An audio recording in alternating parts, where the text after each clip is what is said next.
And welcome to ETF Edge, your go-to place for everything exchange-traded funds. I'm your host, Bob Pisani, coming to you today from Vanguard's headquarters in Malvern, Pennsylvania. I'm sitting on the brand new trading floor. Vanguard's just opened.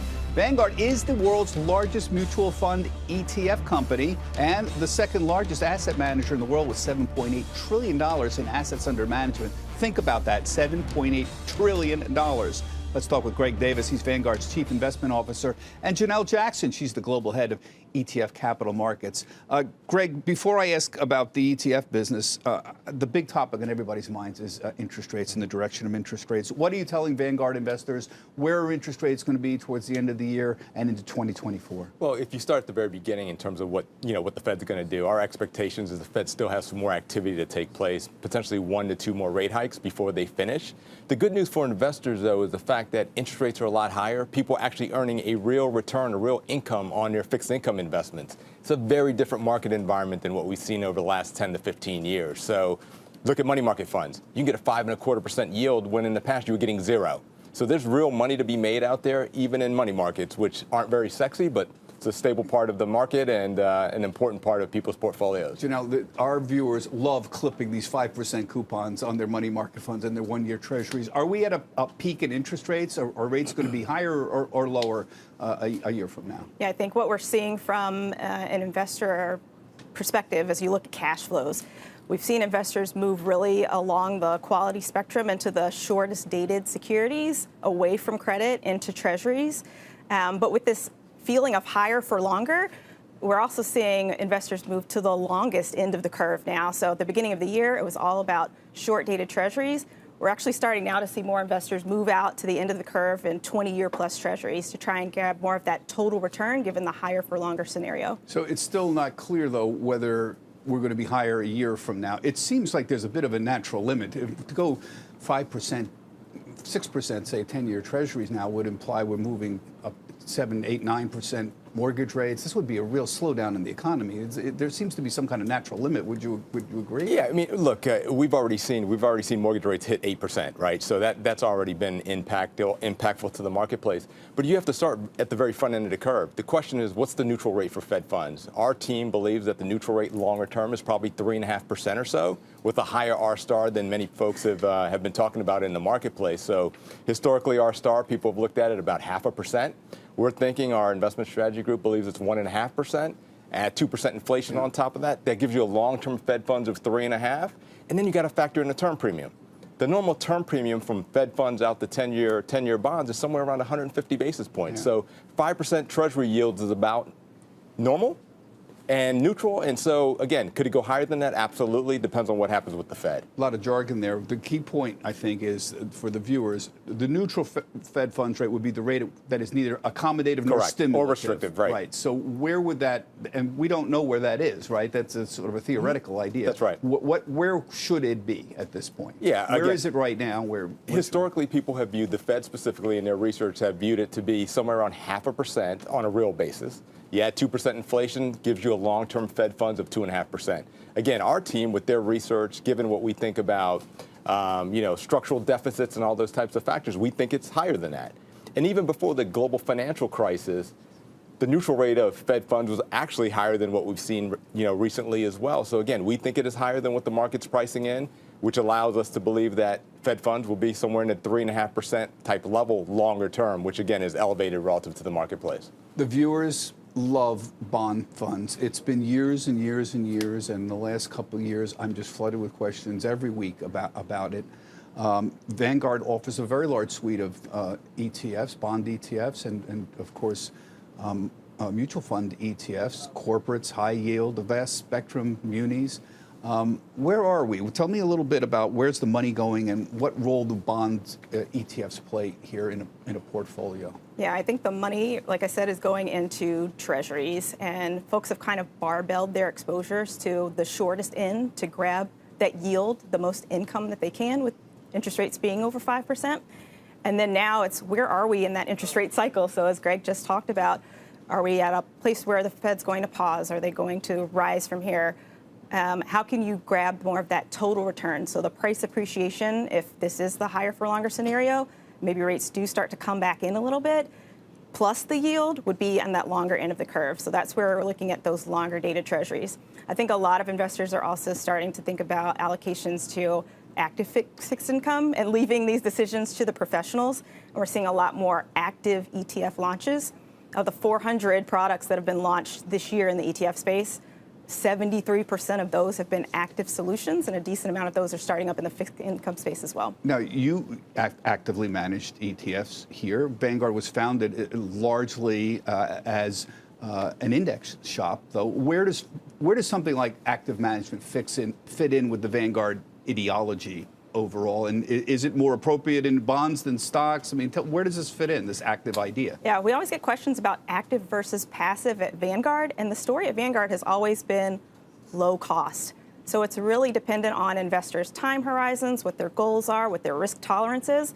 But most importantly, investors need to think about what they're paying for and stick to low-cost solutions so they have more opportunities to keep that alpha or that excess return to them, to the investors. Yeah. I want to go back to some specific ETF areas, but I want to ask you about the Federal Reserve. The Federal Reserve seems unsure whether it needs to raise rates any further. You viewers know all about this. So we got a major inflation report today. The personal consumption expenditures. Folks, you should know about this. That's the Fed's preferred inflation gauge. So what happens from here? First off, what's your interpretation of this PCE report today? Is inflation going in the right direction? The Fed wants inflation coming down. Is the report today supportive of that? And what does the Fed do from here? Do we get another rate hike? Are we going to be higher for longer? Are we going to be lower a year from now? Yeah, it's a great question. I mean, clearly the number that came in today is still well above the Fed's target. At 3.7%, the Fed has a 2% target. They're still a long ways away from where they want to get to. However, the direction of where we've been coming down from the peak a year ago to where we are today, directionally, we're going in the right place. Even month over month, it's gone from 3.9 to 3.7. So again, good progress.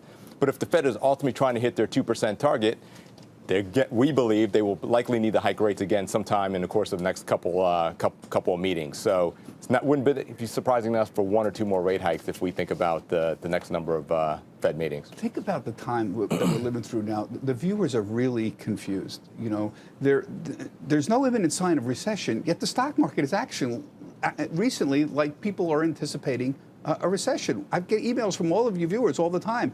Investors are trying to convince themselves that higher rates are finally going to cause a recession at this point. And then the consumer, to me, still looks very healthy. I looked at American Express's report.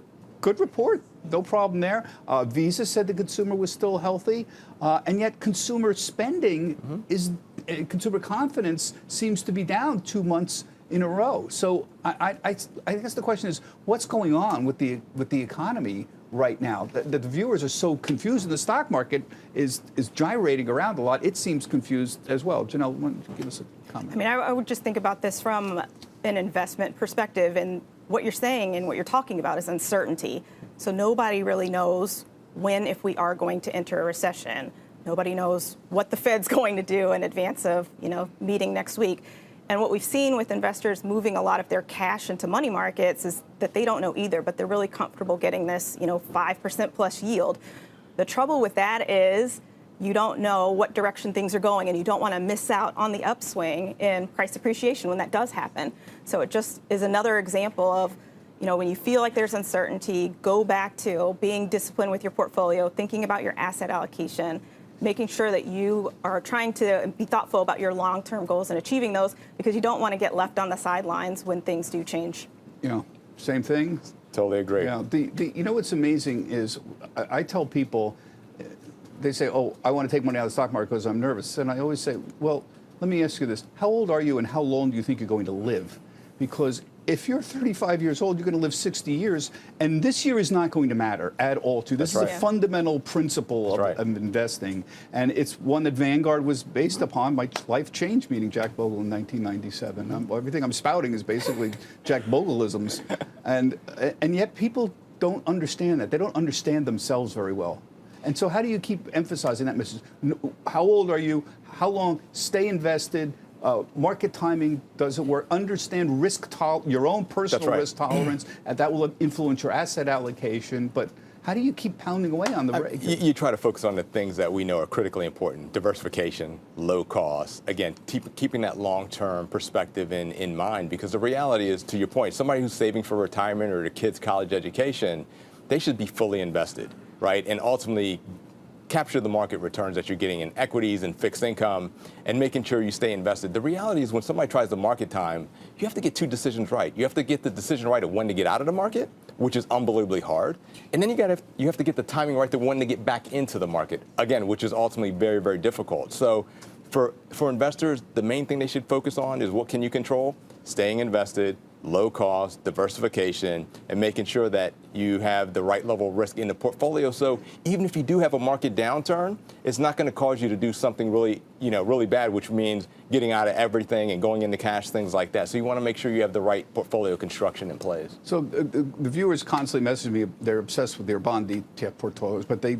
have differences of opinion about, should I have high yield? Should I have just treasuries? Should I own a corporate mix? Should I just own the AGG, which is a broad index of everything? They're sold on the bond idea, but they're debated amongst themselves on how to break that up. What kind of advice can you give people? And by the way, let's just say for the moment we're talking about a retirement fund, okay, not a regular cash account. So what do you tell people? Say, I'm confused. I have a 60-40 portfolio. Should I have that 40% in treasuries? Should I have it in AGG? Should I have it in high yield? Should I put it in munis? What do you tell them? Yeah, I don't know if your viewers are going to like this answer, but I'm going to say it depends. And the best way you could get customized advice for yourself as an individual is probably to consult with a financial advisor. We do offer all of the building blocks and tools that you would need to build that 40% allocation of your fixed income portfolio. But the decision as to whether it goes into treasuries, goes into aggregate bonds, even if you're a tax-sensitive investor, do you use municipal bonds, those are decisions that have to be made for each individual, specific to their time horizon, their goals, and their risk tolerance. Yeah. Vanguard's not an RIA. This is essentially what you're essentially saying, and you do have to make it up yourself. But I want to move to the stock market, which is really my bailiwick. I'm the stocks guy at CNBC. In case you're wondering, Greg is not like a strategist on Wall Street. He doesn't give year-end S&P 500 targets. But you did say in January that you expect averages for the stock market for the next several years to be below average, and you used the range there, 4.7 to 6.7%. And folks, if you don't know, the typical very long-term range in the stock market, the S&P, is in the 9 to 10% range. So you're essentially saying that stock market returns will be below normal for the next several years. What is your thinking on that? Why? The primary driver, Bob, has really been around valuations, right? So when you look at where PE ratios are today relative to what they've been historically, much of the growth that we've seen in the equity market has been valuation expansion, in addition to earnings growth. But that valuation expansion can't continue indefinitely. And so when you look at the U.S. market relative to the international markets, those valuations are a bit out of sync. And so, yeah, over the last 10 years, we've seen U.S. stocks outperform international stocks by 8 percentage points a year over a decade. It's very unlikely that we're going to see that persist for the next 10 years, and that's why we're expecting U.S. equity market returns to be somewhere in that 5% per annum over a 10-year period. It's largely a reversion to mean call. That's exactly it. International would not normally underperform for this long, number one, and valuations, are the what we big call driver. PE multiples, That's right. would not normally stay this elevated. That's exactly it. And so for the international markets, we have return expectations that are between 7 to 9%, call it 8, just to meet in the middle. But again, that's over a 10-year time horizon. And the other thing you have to keep into consideration is like the implied equity risk premium. What are you being paid to invest in equities relative to a 10-year treasury? In the U.S. market, it's not as compelling. It's about 2 percentage points lower than the long-term average. When you look at the international markets, investing in equities there relative to bonds is actually more attractive from an equity risk premium standpoint. Yeah. It's very difficult. You're right. And the viewers, even without being able to define what an equity risk premium, which is, as Greg said, what you're getting paid for the risk of owning equities that are riskier than bonds, even without understanding what that is on an academic level, the viewers seem to understand it because they're sticking with their 5% treasuries. So they understand that the equity risk premium, even if they can't define it, is actually very low. That's right. It's like close to zero right now, actually. It's below 1% for a while. We don't about 40 basis points, whatever. Yes. Nerd over here. Of course, you got to know it. He knows exactly what the equity risk premium is. He gets up every morning looking at it. We're not going to go there. Let's talk a little more specifically about what's going on with ETFs. We've had years of inflows. We've been so used to saying every year 700 billion, 800 billion, and now we have 7 trillion, and then we're going to have 8 trillion, and then 9 trillion, and yet there's still inflows this year, but it's really slowed down, much more modest for both stocks and bonds. Why is that happening, and is Vanguard also seeing a slowdown? Does that worry you, or where are we at in terms of the flows right now? Yeah, so ETFs as an industry have taken in around $330 billion this year, which is down 30% from where we were this time last year. At Vanguard, we're still leading the industry in cash flows with over $100 billion of that 330 coming here. I think where we're seeing that cash go is to cash, right? Money markets have taken in north of $800 billion. It's a huge year for money markets. But we are still seeing those investors who are staying the course. Broadly, when you look at industry cash flows, that split is 60-40, 60% equities, 40% bonds. I think Vanguard's investors may be a little close to your philosophy, Bob, in that we've seen 70% of those inflows go to equities and 30% going into fixed income products. Yeah. How do you feel about the 60-40? I'll tell you honestly, I never got it. I know Jack argued it for years, but the world changed a lot, and you know, I'm almost 70. My portfolio is 75, 20, and it used to be 5% cash, so it's close to 80-20, and it has been for years. And I've been very open about what I own. I publish what I own. I've said I'm almost 70. I'm planning to live to 90, and most of the actuarial friends I have in the business say you should work at 95, not 90, Bob. So maybe I'm wrong, but I'll go out having a lot of fun. So I don't know. I have a problem with the over 60-40. I think it's too risk averse myself. But I'm not asking how you feel about it. But that's sort of the industry standard. That's the way I've always felt. I think it's a good starting point for people to consider. But again, it goes back to what Janelle was saying around risk tolerance and also time horizon, all those different factors. So it's a nice starting point because you want the ballast that a bond, the bond component of the portfolio will add to your portfolio. But again, it really depends on how risk tolerant you are. It also depends on how much wealth do you have. Are you trying to do something from a legacy standpoint? So there's so many variables, but it's a great starting point for investors to get started. And then depending upon how much wealth they have, their risk tolerance, time horizon, you can pivot and shade it one way or the other. Yeah. There's been a big move into active ETFs this year. You could see the active guys, screaming, stock pickers. You see, we're back. But if you really look at it, it's not really what's going on. A lot of it is conversions to a certain extent. But there is a lot of niche products that have launched this year in the ETF space. We talked about this earlier off air about buying protection, option protections, some downside protection for people owning equities. Do any of these products that are out there interest Vanguard? I mean, you're very particular about what kind of stuff you take on because you have a certain way of investing that you encourage the viewers to follow. Does any of this sudden spate of active ETFs interest you at all? Yeah, I mean, I would say we stick to our product philosophy as we think about things we're going to launch that fit in with our investors' needs and with what's rooted in academia. So when we think about our product development agenda, we want to offer products that have long-term enduring investment merit, that meet a long-term need for a client portfolio, are things that we can do and be best in class at a lowest total cost, and also that they're feasible to launch, so there's no operational or regulatory hurdles to launching them. We think about how that applies across asset classes, across styles, sectors, et cetera. And I think we're really finding opportunities for us to think more about what our fixed income ETF lineup looks like. So I think you'll see more from Vanguard in that space. Yeah. Is there more of an argument to me that fixed income is a more appropriate space for active management than bond trading? That seems like, I'm not sure about the answer. I don't actually have a strong opinion about this. I see people make that argument, though. I think there's opportunities in both spaces. When you think about our actively managed equity portfolios, most of them are sub-advised, right? Yeah. And we hire some of the best managers out there. But the key to success is low cost. Yeah. And so the challenge many active managers have, whether or not they're on the fixed income side or the equity side, is they charge too much for the alpha they generate, and hence it's a losing proposition. And you have great Bailey Gifford, Wellington, those guys are foundationally great global managers. Jack Bogle was never against active management. Everybody says, oh, Jack Bogle found it. He was very involved in the creation of the very earliest active managed funds at Vanguard. What he was against was high cost. That's right. And he was one of the first people to ever correctly observe that the rare people who do outperform their alpha is destroyed by their high fees. That's right. And that was the fundamental insight that Bogle had very, very early on. Another reason Jack's very famous. Speaking of niche products, regulatory issues, there's a lot of speculation the SEC is going to approve a Bitcoin ETF. Would Vanguard ever have any interest in this?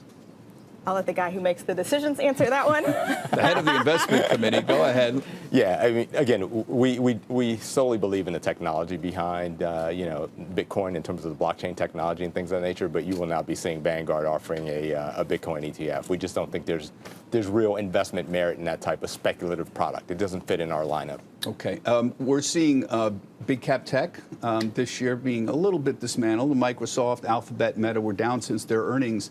I know you're not, sector pickers, but is there a right way to look at, considering how obsessed people are with investing in technology and owning the S&P tech funds, Vanguard Growth, VUG, big thing. Vanguard Mega Cap, MGK.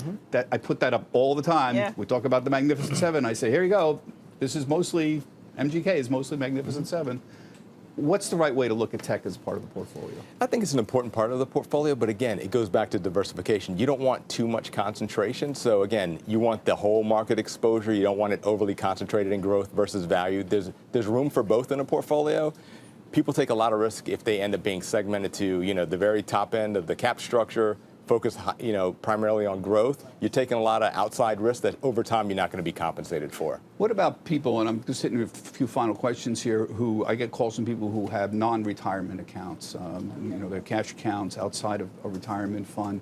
What's appropriate for them? The knee-jerk reaction is people say, well, let's put them in muni funds. It's tax exempt on a federal level. Yep. It's throwing off, 4% right now? I think Vanguard intermediate term muni is 4%, somewhere around that. Is that appropriate? I know you're not an RIA, but what do you tell people? My friends ask me, viewers ask me, I got $100,000 in cash I just got from money. I can't put it in my retirement account. Should I just dump it into the Vanguard short-term muni or some muni account? Or is there another way to look at it? I think you're giving sound advice. It depends, again, on the individual. But if you're thinking about taxable accounts and high net worth investors and the yields on municipal bonds right now, you talked about the 4.2% from our intermediate term muni bond fund. If you look at that from a tax equivalent yield perspective, you're pushing close to 7% at that point. So I think it would be smart for somebody to consider a product like that, in addition to thinking about having a balanced, well-diversified portfolio. I tell people this all the time. $8 trillion is what a staggering amount of money it is. I think 7.8 is the recent number for Vanguard, and that to get your head around this, that is the entire outlay of the U.S. government last year was $6 trillion. The budget of the U.S. outlays, what they spent, was $6 trillion. Vanguard manages $7.8 trillion. You're neck and neck with your competitor, BlackRock, but basically you guys are the two biggest asset managers in the whole world. That's a huge responsibility, isn't it? It's a staggering amount of money. It's hard to even imagine how big it is. The U.S. stock market, the S&P is $32 trillion.